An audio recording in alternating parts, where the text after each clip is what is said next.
Hi guys, welcome back to my channel and welcome if you're new. I hope you're all doing well. These are all the books I read in October. Let's talk about them.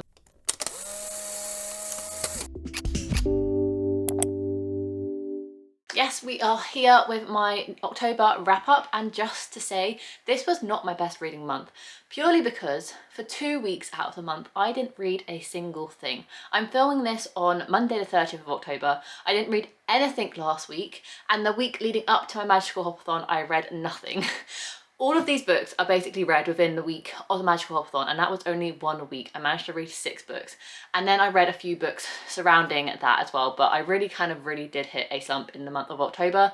So as grateful as I am for Magical Hopathon, because that's the only way I read this amount of books this month, I'm kind of like needing a little bit of break from reading at the minute because I am kind of feeling a little slumpy, and I kind of felt that going into October as well.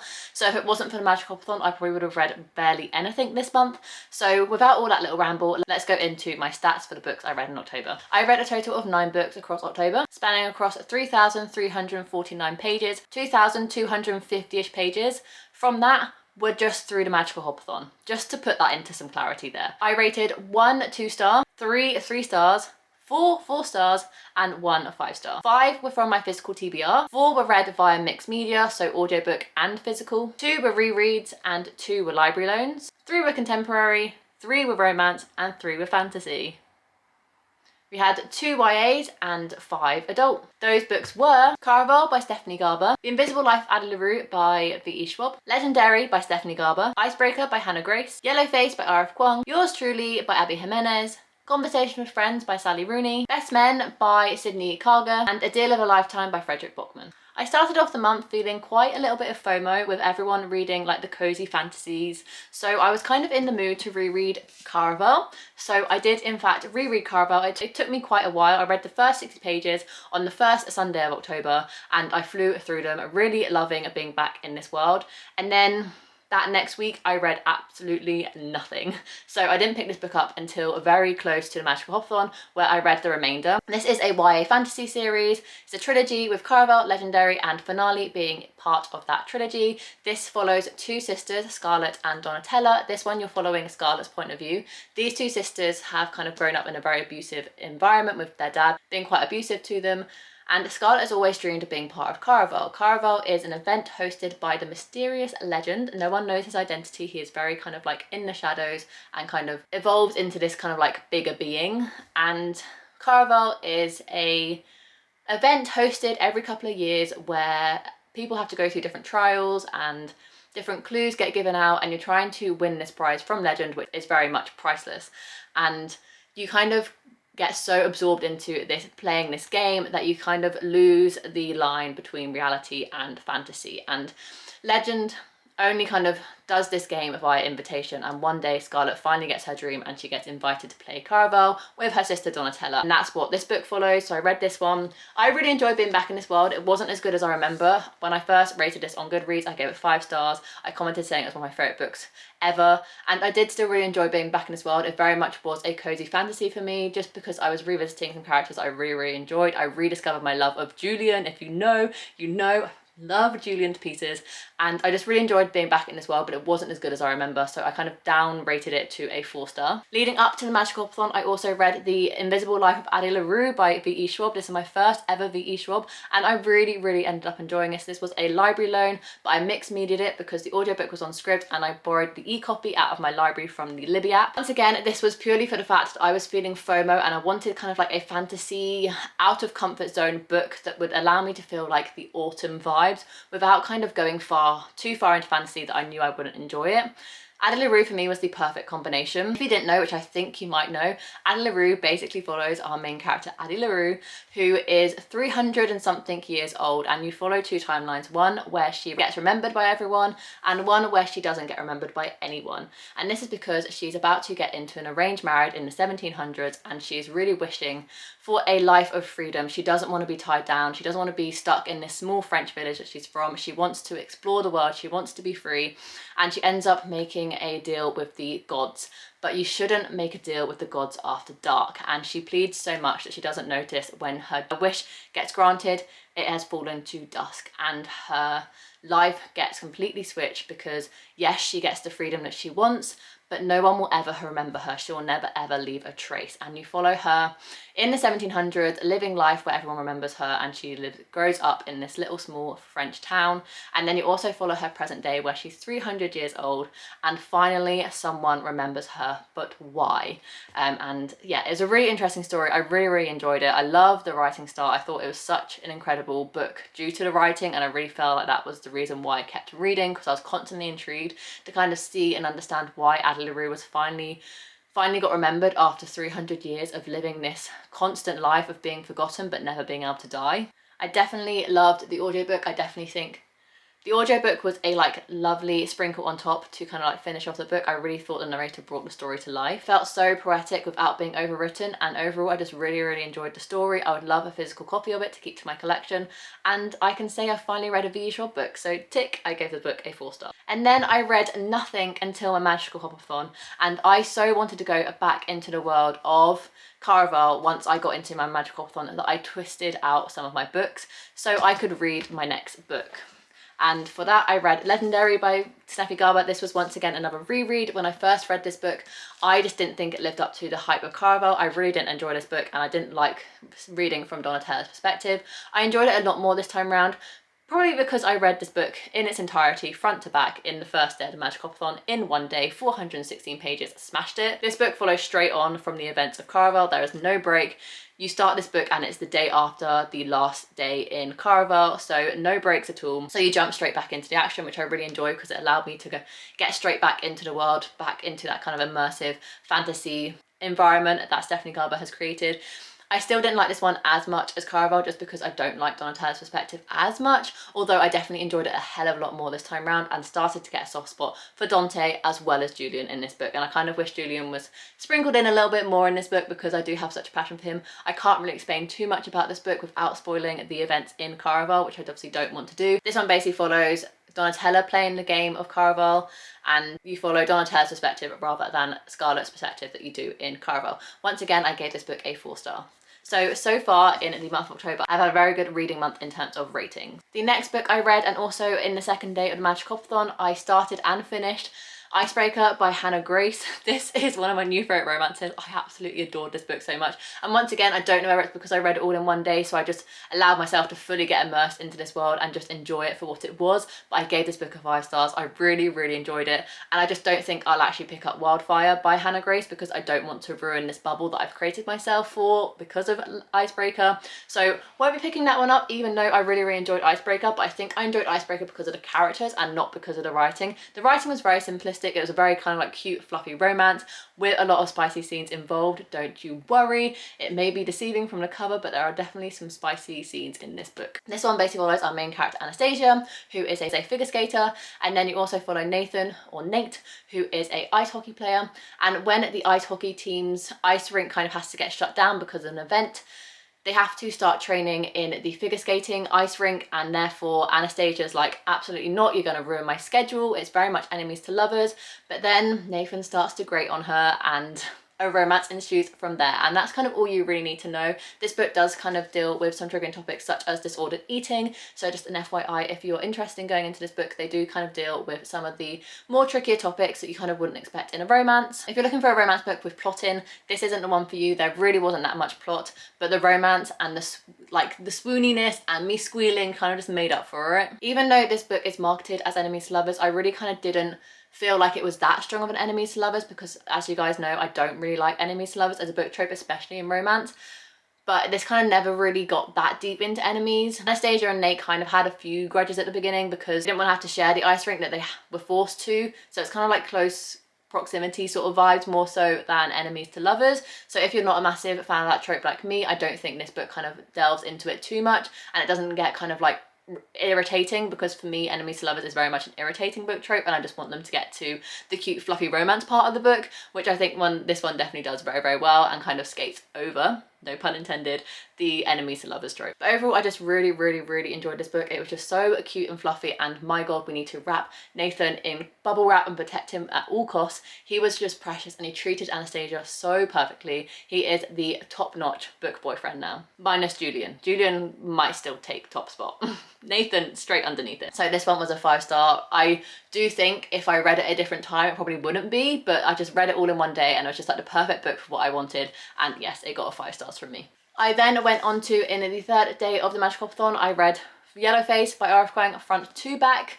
I will be linking my Magic-Hopathon vlogs down below, because in those vlogs, because I kind of like daily vlogged, I talk a lot more about the books I'm currently reading in those vlogs in detail, so I'll link those down below if you want more information on the books I talk about in this kind of little segment of my wrap up. But this is the next book I read for the Magic-Hopathon. It was day 3. I read this book from front to back, all in day 3. If you didn't know, this book basically follows 2 main characters, but you follow perspective of Juniper and her best friend June.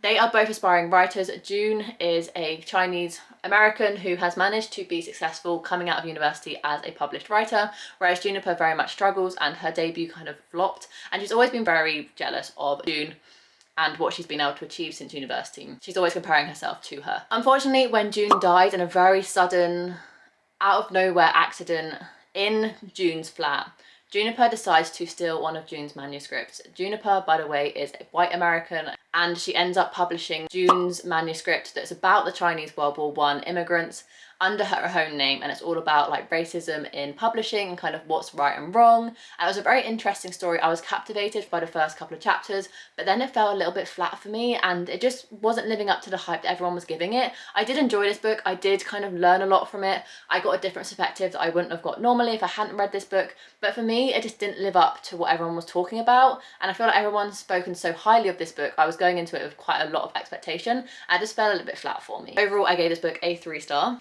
I then went into Yours Truly by Abba Jimenez, which, as you guys know, has been very much an anticipated release for me, purely because the fact that this book follows a side plot of kidney transplants, kidney dialysis, kidney donation, all that sort of fun stuff, which, if you didn't know, I've had a kidney transplant. My dad donated his kidney to me when I was 18 years old, so I've kind of lived through this subplot, and I was really interested to see how this author took that storyline.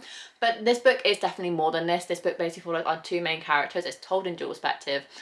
The female protagonist, Brianna, and the male protagonist, Jacob. Jacob ends up moving into the hospital that Brianna works at because of a sticky ex-relationship has gone skew with, because his brother has decided to date his ex-girlfriend and they're about to get married, they are engaged. So he ends up just kind of like leaving his old life behind and trying to start afresh in the hospital that Brianna is working at, because they're both doctors. Brianna at first thinks he's trying to take her job. So once again, it's enemies to lovers, but once again, I don't think it did it in a really bad way. I think it was like the perfect amount before we kind of got into the romance, because as you can tell with a romance book, they do end up falling for each other. And what I really enjoyed this book was a bit slow for me to get into, but as soon as they started writing letters to each other, that's when I really started to see Jacob's character shine and really started to swoon over Jacob as a male protagonist and love interest. And I did really enjoy this book. I gave it a 4-star. By the end, I was definitely rooting for the relationship, and I really enjoyed kind of how much communication there was between the 2 of them, not just because of the letter writing, but they were very much open with what they were wanting, what they were after from the relationship.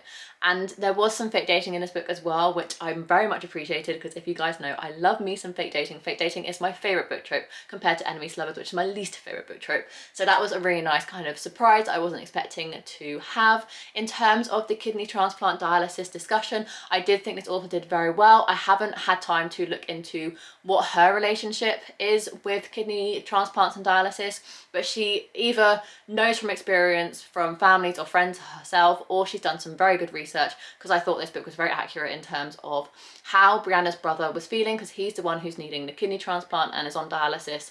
And I thought she did a really good job in kind of explaining how he was feeling and how loved ones may feel because of this. And I thought that the research was done really well in this book because of that, and I do think it was written about very, very well. So overall, I gave this book a 4-star. Unfortunately, we've got some misses now. The next book I read was Conversations with Friends by Sally Rooney, and I can just put my hands up and say now I'm not a Sally Rooney gal. I don't vibe her writing. I don't think I'm clever enough for her writing. I had such high expectations for this book because this blurb sounds so good. If you didn't know, this book basically follows our main character Frances and Bobby. They are best friends, also ex-lovers, and they do some spoken word poetry. And one day a kind of journalist called Melissa kind of comes up to them, asks them for part of her magazine piece, so she takes some pictures for them, and they start to have like this really good friendship. Melissa is married to a guy called Nick, and then Frances and Nick start to get very, very close, and there is some cheating and stuff involved in this, but it's very much Nick and Melissa in a kind of much an open relationship, and they're aware of each other's kind of whereabouts, if that makes sense. So it was kind of like an interesting dynamic between the four main characters. Bobby and Melissa have something going on, Frances and Nick have something going on, but Melissa and Nick will always stay married, and it's just kind of like a very interesting dynamic, and I thought this book would be really interesting to read. It just fell really flat for me. I don't like Sally Rooney's writing style, and I think that's why I just don't enjoy her books anymore. I have read Normal People by her, and I do enjoy that book ever so slightly more, even though I thought I was going to enjoy this one more. But overall, Sally Rooney isn't for me. I don't like her writing style, and I just think the writing is maybe too pretentious for me. I don't know, I just don't vibe with it, and I won't be reading any more Sally Rooney in the future. I gave this book a 2-star. I barely got through it. I was so sad when Scribd took all my audiobooks away from me, like halfway through the Magic Hopathon when I was using audiobooks to help me get through all these books. Scribd took all my audiobooks away from me, and this was the one I was going to listen to as an audiobook, and I just couldn't. I had to plow myself through this book, just reading it with my eyeballs, and it was difficult, let me say that. And then I thought I'd end the readathon with a nice fluffy romance just to ease my palate and get back into the reading groove for the rest of the month after the Magic Hopathon finished. So I read Best Men by Sydney Garber. This is an LGBTQ kind of type romance based on bridesmaids, kind of rivalry. So our main character Max is best men for his best friend's wedding, Phoebe. She's getting married to a guy, I can't remember his name, but he is her gay of honour. However, Max one night before the wedding decides to go to a rooftop bar, and he ends up kissing this guy that he's never met. And then he realises at Phoebe's engagement party that the mysterious man that he kissed and ran away from, so had no communication with, was the husband-to-be's brother, also the best man. And it's all about kind of striving for Phoebe's attention, who can be the best man, rivalry, because Phoebe starts to get really close with her husband's brother, obviously for actual purposes. She's about to become family with him, so she gets really buddy with him. Max starts to get jealous, and there's this like competition on who can be the best man. And not gonna lie, I don't know whether it's because I was reading this front to back on the last day of the Magic Hopathon, and I was so done with reading at this point that I just kind of like skimmed over this book and listened to the audiobook on like 3 times speed. I just wasn't really vibing with this book. I did start off this book, the first 50 to 100 pages, I was really paying attention. I was really kind of like getting my teeth into this book, and I was intrigued. And then I just started to not care about this book, and I once again said, I don't know whether it's because I was so done with reading at this point, whether I just wanted to get this book done, I don't know, but I might not have given it its best kind of full potential by reading this on the last day of the Magic Hopathon when I'd read 5 books previous. But I just didn't really enjoy this book. I think I would have given it a 2, but I feel like I should give it some grace, so I've given it a 3-star. I didn't really love it. I was expecting a lot more. I didn't really vibe with the romance. I didn't like Max's character. I especially didn't like Phoebe as a main character, and I think that's maybe because this book is written by a guy, so I don't think he wrote Phoebe very well. She was very kind of like naggy and needy and just kind of like a bit of a bridezilla, and I didn't really like that about the story. And overall, I can't really remember too much about this book. It's very much a one and done forget book, unfortunately, so I will be unhauling this book, but I did give it a 3-star because I'm giving it the benefit of the doubt that it was because of me reading it at the end of the week of a lot of books read previously that I didn't enjoy this book as much as maybe I would have if I'd read it across like a week in the summer when I was just enjoying the book for what it is. So yes, kind of a tricky one to rate this one because of how I was feeling at the end of the readathon to kind of maybe what the book actually was. But yeah, a 3-star from me. Unfortunately, not the best book. And then I really tried to finish the readathon and stick with reading, but that didn't happen. This entire past week I really haven't read anything. The last book I read in the month of October was a very, very short book. This is a library loan. This is The Deal of a Lifetime by Frederick Bookman. I read this in its entirety on Saturday night, just gone, because it's only like 65 pages. I was expecting a lot from this book because how much I love Every Morning the Way Home Gets Longer and Longer by Frederick Bookman, which is his other novella, but this one just wasn't good. It was, I don't even know really what it was about. It's basically about a father who is in hospital for cancer, and he makes a friendship with a little girl who's also in hospital for cancer. And you have this mysterious kind of other character that this father keeps talking to about being like, it's your fault, kill me instead of the little girl. And I don't know whether she's meant to be this like god figure or whether she's an actual person. I don't know. That's kind of like where the line started to blur. But in the end, he makes a deal with this kind of figure, I don't know who is real or not, to take his life instead of a little girl's life. And it's all happening on Christmas Eve. I was expecting more Christmassy things from this book, and it just wasn't Frederick Bachman's best work, in my personal opinion. It was just very okay, mediocre. I gave it 3 stars, but it probably at a push could be 2, but it hurts my heart to give Frederick Bachman a 2 star, so I'm giving it a 3. If you want a Frederick Bachman book to read and you want it to be short, read Every Morning the Way Home Gets Longer and Longer. Don't read this one. I just don't think this is worth reading, and I can see why Every Morning and the Way Home Gets Longer and Longer gets so much more attention in this one, because this one just gets no attention, and I can see why it just isn't his best work. It was written in 2017, so I think it was kind of like one of his first books, and it's kind of been forgotten since then, which I don't think is a bad thing. So those are all the books I read in the month of October. I read some really good books. I had a really strong start to the month with lots of 4 stars and then a 5 star, and then as my readathon progressed, the ratings got less and less, and I don't want to kind of figure out the correlations here, but it is what it is. I read some Whopper books this month either way, and I'm really, really happy with the amount I read. Even though some of them were only a 3 to 2 star, I still read some really, really good books. This is Icebreaker. I don't know why it's the wrong way around. And there you go. Ah! So yes, and Icebreaker. So these are all the books I read in the month of October. November is about to start, and I'm really hoping I have a better reading month. If you haven't seen my November TBR, I'll leave it up above and down below so you can check it out. But I broke all the rules. It's a very chaotic TBR game, so I highly recommend checking it out if you do so. Let me know what you read in the month of October. Did you partake in the Magical Hopathon? Let me know in the comments down below how many books you managed to read. I'd love to know. Or if not, what books are you excited to read in the month of November? If you enjoyed this video, make sure you give it a massive thumbs up and subscribe down below to see future content from me. I do anything from monthly TBRs, monthly wrap-ups, weekly reading vlogs, and any other British content that you can think of. I usually have it on this channel, so make sure to subscribe so you don't miss any. And without further ado, I'll see you in my next video. Bye guys!